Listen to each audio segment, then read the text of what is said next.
शिवोऽहं शिवोऽहं शिवोऽहम्। ॐ वन्दे बोधमयं नित्यं गुरुं शङ्कररूपिणम्। इमाश्रितो हि वक्रोऽपि चन्द्रः सर्वत्र वन्द्यते। ॐ ध्यानमूलं गुरुमूर्ति पूजामूलं गुरुपदं मंत्रमूलं गुरुवाक्यं मोक्षमूलं गुरुकृपा। ओम। पूर्व प्रसंग में आप श्रवण कर रहे थे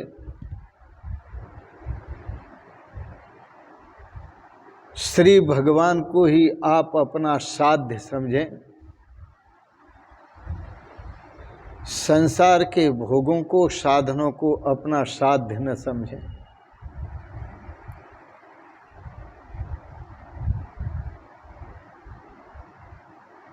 श्रीमद् भागवत की कथा सुनने के बाद यदि पाप न छूटे और वैराग्य उत्पन्न न हो तो कथा श्रवण का महत्व क्या। यदि पाप नहीं छूटे, वैराग्य उत्पन्न नहीं हुआ तो कथा श्रवण किस काम का। इसलिए कथा श्रवण करें और पाप से दूर रहें, पाप कर्मों से, संसार के भोगों में संबंधों में वैराग्य रखें।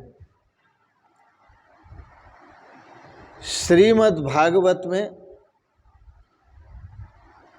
बड़ा सुंदर कहा, ये मानवा पाप कृतस्तु सर्वदा सदा दुराचार रता विमार्गगा क्रोधाग्नि दग्धा कुटिलाश्च कामिन सप्ताह यज्ञेन कलौ पुनन्ति ते। श्रीमद् भागवत के कथा की प्रारंभ में महात्म्य, उस महात्म्य का जो मनुष्य सदा पाप करने वाले हैं, सदा दुराचार में रत रहने वाले हैं, सदा बुरे मार्ग पर चलने वाले हैं, सदा क्रोध रूपी अग्नि में दग्धा जलने वाले हैं, कुटिल हैं, कामी हैं, वह श्रीमद् भागवत सप्ताह की श्रवण करने से पवित्र होते हैं। कलौ पुनन्ति ते। कलयुग में श्रीमद् भागवत की कथा श्रवण करने से उनका जीवन पवित्र होता है।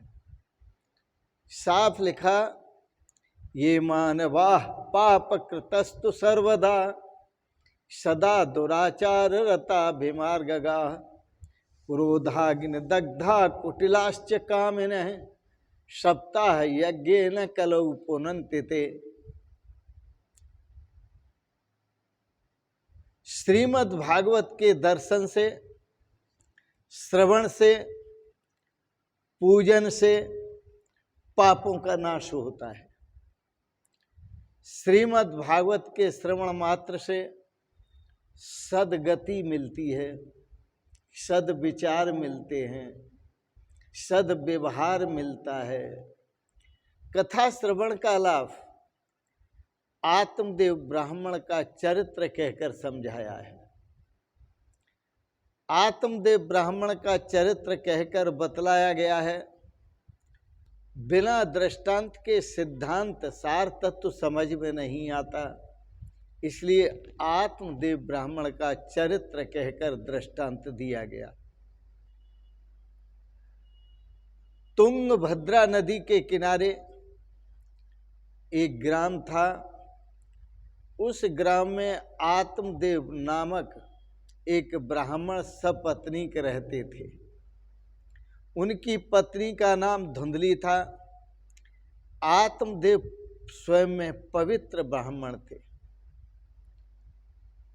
धुंधली क्रूर स्वभाव वाली थी, झगड़ने वाली थी, फिसाद करने वाली थी। तो आत्मदेव ब्राह्मण ने देखा मैं निसंतान हूं, इसलिए ये बहुत कुछ मुझे कहती है, इससे अच्छा है कि मैं कहीं जाकर आत्महत्या कर लूं। आत्मदेव ब्राह्मण घर छोड़कर तुंगभद्रा नदी के किनारे आए।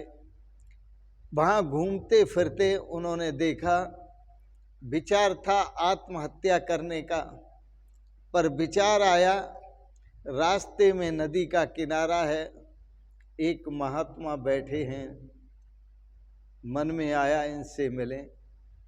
आत्मदेव ब्राह्मण उस महात्मा के पास गए और रोने लगे।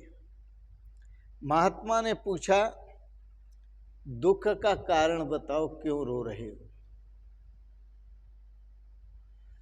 आत्मदेव ब्राह्मण को पुत्रैषणा जागृत हुई, पुत्र की इच्छा जागृत हुई। उन्होंने अपनी इच्छा जागृत की, कहा महाराज मेरे यहाँ मेरे पास खाने पीने के लिए बहुत कुछ है, परंतु मेरे बाद खाने वाला कोई नहीं है, मैं दुखी हूँ, मेरे पास पुत्र नहीं है, कोई संतान नहीं है। संत बोले तुम्हारे पास कोई पुत्र नहीं है, कोई संतान नहीं है, ये भगवान की बहुत बड़ी कृपा है, क्योंकि अभी तुम सुखी हो कि दुखी हो? बोले पुत्र नहीं है तो मैं दुखी हूं। संत बोले जो पुत्र नहीं है, अभी नहीं है, उसने तुम्हें दुखी कर दिया है, तो जब होगा तो वो सुखी कैसे करेगा? पुत्र नहीं है तो दुख है, और पुत्र होता है तो भी दुख है। इसलिए तुम भगवान का भजन करो। ये भगवान की महात्मा ने कहा कोई संतान नहीं है तो परमात्मा की कृपा समझो, और पुत्र दुख रूप है, इसलिए पुत्र के लिए दुखी मत हो। अतः ईश्वर जिस स्थिति में रखे उस स्थिति में ही आनंदित रहना चाहिए, प्रसन्न रहना चाहिए, उस स्थिति में ही आनंद मानना चाहिए, प्रसन्नता माननी चाहिए। एकनाथ महाराज, उनका विवाह हुआ, उदाहरण देते हैं, उनकी पत्नी साधु स्वरूपा थी, उसके विचार बड़े सुंदर थे। एकनाथ जी महाराज बहुत खुश होते हैं, मेरे पर भगवान की बहुत बड़ी कृपा है कि मुझे सत्संग दिया है, अच्छी साध्वी पत्नी दी है, जिसके बड़े सुंदर विचार हैं, सुंदर आचरण हैं, मैं बहुत खुश हूँ, आनंदित हूँ। तुकाराम जी महाराज थे, उनकी भी शादी हुई, उनकी पत्नी कर्कशा मिली, जब भी बोलती थी वो शब्दों के बाण छोड़ती थी जो दिल को घायल करते थे। उन्होंने भी इसमें खुशी मानी तुकाराम जी महाराज ने कि मेरे पर भगवान की बड़ी कृपा है जो मुझे पत्नी कर्कशा मिली है, नहीं तो सुंदर पत्नी मीठा बोलने वाली मिलती तो अब मेरा मन उसी में लगा रहता। अच्छा है कि मेरा मन पत्नी में न लग करके परमात्मा में लग रहा है। उन्होंने भी खुशी मानी। एकनाथ जी महाराज थे तो उनकी अनुकूला पत्नी थी, तुकाराम जी महाराज थे, उनकी प्रतिकूला पत्नी थी। संत दोनों अवस्थाओं में आनंद मानते हैं, ये भगवान की कृपा है। दोनों में दोनों को संतोष है, ये भगवान का उपकार मानते हैं कि मेरे पर बड़ा उपकार है। जिसे पत्नी अनुकूला मिली, अनुकूल पत्नी मिली, वो कहते हैं कि मेरी भाव भक्ति में सहयोग देती है, मुझे बड़ा आनंद है। जिसकी प्रतिकूला मिली वो सोचते हैं अच्छा हुआ मेरी पत्नी में कोई आसक्ति नहीं है, क्योंकि कर्कशा पत्नी है, मेरी परमात्मा में प्रीति बढ़ती जा रही है और पत्नी से घटती जा रही है। अपनी पत्नी की मृत्यु हो गई नरसिंह मेहता की। नरसिंह मेहता तीसरे संत, उनकी पत्नी की मृत्यु हो गई, तो उसमें भी उन्होंने आनंद माना और कहा अपने शब्दों में, नरसिंह भगवान ने अपने नरसिंह मेहता ने कहा अपने शब्दों में, भले थयो भागी जंजाल, सुखी भजोशु श्री गोपाल। पत्नी खत्म हो गई, ये तो बहुत अच्छा हुआ, अब मैं आराम से भगवान का भजन करूँगा। वो मुझे भगवान का भजन नहीं करने देती थी, हर समय पीछे पड़ी रहती थी, कुछ न कुछ कहती रहती थी। भगवान रामचरितमानस में सुंदर चित्र वर्णन करते हुए कहते हैं, सोई पावन सोई सुभग शरीरा, जे तन पाए भजिए रघुवीरा। वही सुंदर शरीर है जिस शरीर को पाकर के भगवान का भजन करते हैं, वही सुंदर मन है जिस मन से भगवान का चिंतन होता है, वही सुंदर बुद्धि है जिस बुद्धि से आत्म विचार होता है, ब्रह्म विचार होता है। तो सोए पावन सोए सुभग शरीरा, जे तन पाए भजिए रघुवीरा।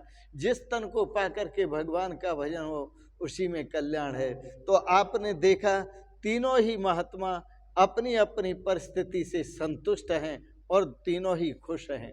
माता और पिता अपने पुत्र के लिए चिंता करते हैं, चिंता में डूबे रहते हैं। क्यों डूबे रहते हैं?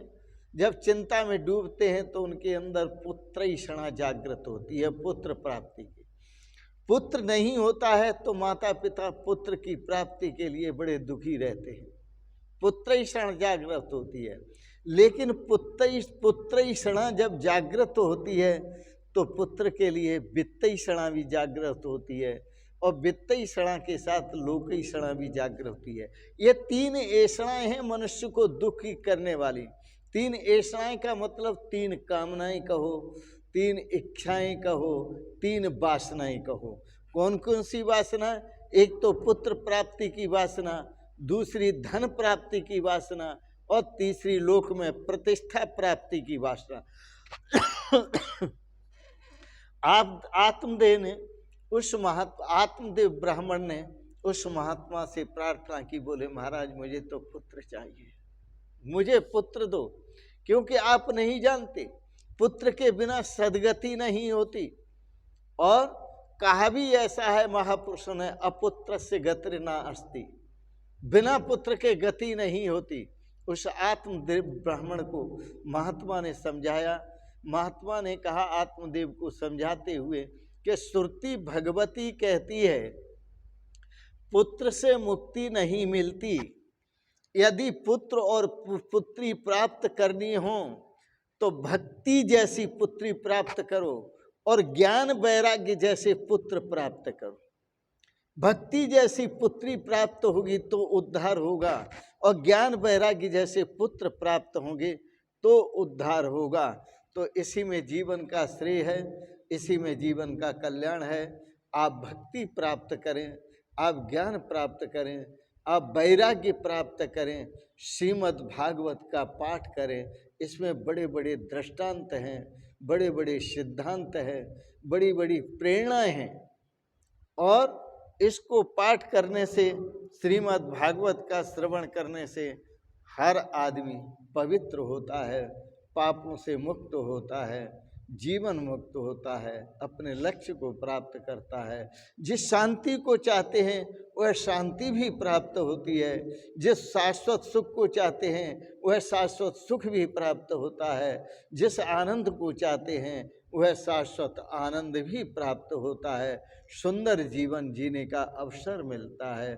आओ भागवत का श्रवण करें। इन शब्दों के साथ ही बड़े प्रेम और श्रद्धा से मैं आप सबका अभिनंदन करता हूँ, स्वागत करता हूँ, और इन शब्दों के साथ ही प्रार्थना करता हूँ आपको विचार अच्छे लगे, आप इनको सब्सक्राइब करें, लाइक करें, शेयर करें, और अंत में आप सभी को प्रणाम करते हुए बहुत बहुत शुभकामनाएं, बहुत बहुत आशीर्वाद, बहुत बहुत प्रणाम। शिवोहम शिवोहम शिवोहम।